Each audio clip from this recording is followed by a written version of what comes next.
bathi lo unguKristu, kepha abanye bathi kanti uKristu uvela eGalile.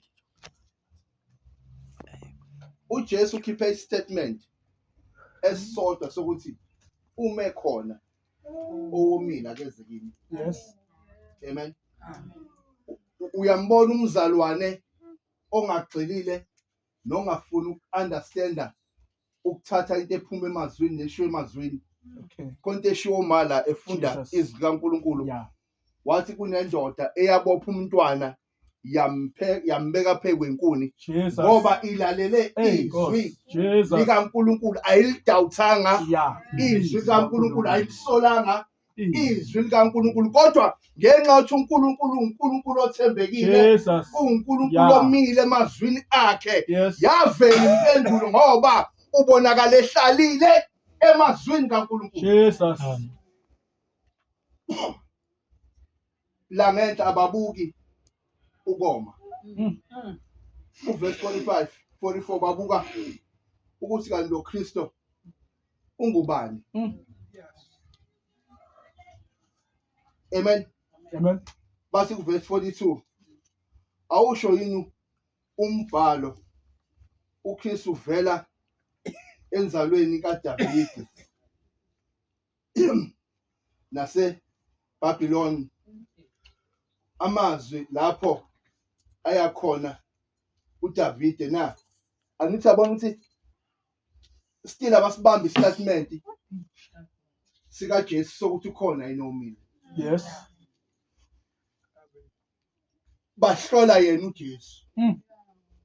Okay. Amen. Jesus. Bahlola uJesu, ababamba amazwi ashiwo uJesu. Okay. Nathi bangcola singabi uhlobo lwabazalwane abanjalo. Lithi lifundwa izwi, lithi likhuluma izwi, lithi nayi direction, wena uthi hayi yake yahanje uba konje leyo ndlela. Ubani engimkhumbula okwayihamba yayinhle, ngambona ebuya nezimpendulo. Jesus. Amen. Amen.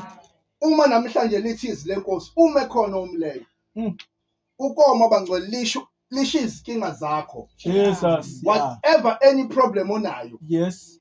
uJesu uthi uqualified ukwazi ukuyisolve. Hey, Nkosi. Jesus. Hey, Lord. Any problem ongacishe uyicabange noma ngabe yini edla wena, Nkosi. because nami khona edla mina yami, kodwa uthi uJesu uready ngomuntu ozothi mina ngomile. Hey.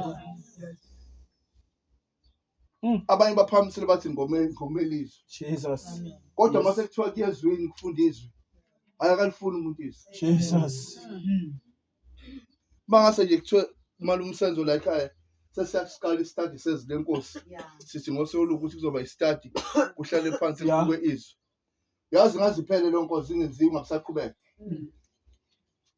because abantu angazi bafuna bangcwele endaweni yokukhonza uNkulunkulu, because la sizodla izinto zasezulwini ngezwi likaNkulunkulu. Jesus.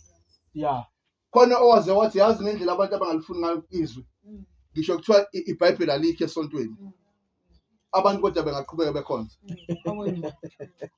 And it's a reality bangcwele, because mangathi asicount ukuthi bangakho abantu abaphethe izwi noma abaphethe iBhayibheli. There's so very few. Yeah.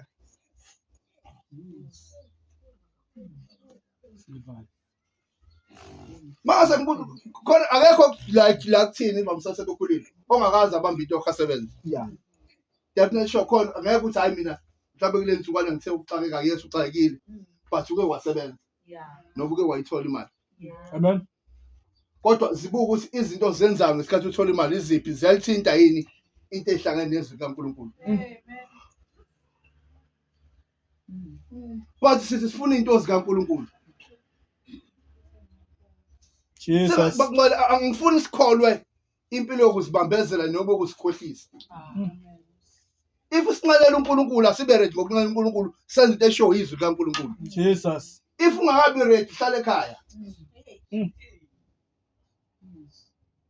Yawuma ngabe ready hlale ekhaya, because uzokwenza kube ne-disorder. Yeah.